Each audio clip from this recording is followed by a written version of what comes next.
सांप के डसने से नाबालिग राजू की मौत। धुरकी प्रखंड से मंटू कुमार की रिपोर्ट। धुरकी थाना क्षेत्र के रक्षी गांव निवासी मुन्नालाल बेदिया का पुत्र राजू कुमार उम्र 16 वर्ष की मौत गुरुवार को सांप के डसने के बाद हो गई।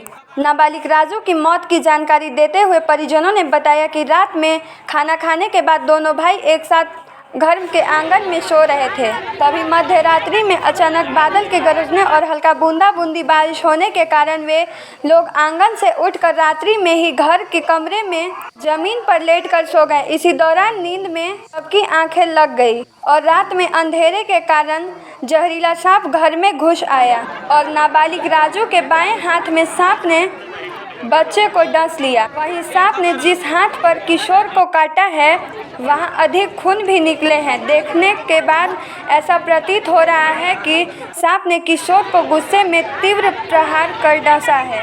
वहीं उसके बाद किशोर की बिगड़ती हालत को देखकर उसके पिता और परिजनों घबरा गए और हाथ से खून निकलता देखकर समझ गए कि उसके मासूम बेटे को सांप ने डस लिया है। उसके बाद परिजन अंधविश्वास के चक्कर में पड़कर झाड़ फूंक कराने लगे। तब तक किशोर के पूरे शरीर में जहरीले सांप का जहर अपना असर करना शुरू कर दिया था और झाड़ फूंक के चक्कर में देर होने से जहर ने असर किया और उसकी मौत हो गई।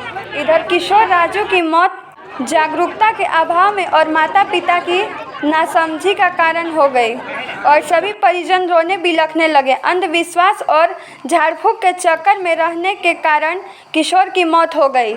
आप सुन रहे थे झारखंड वार्ता।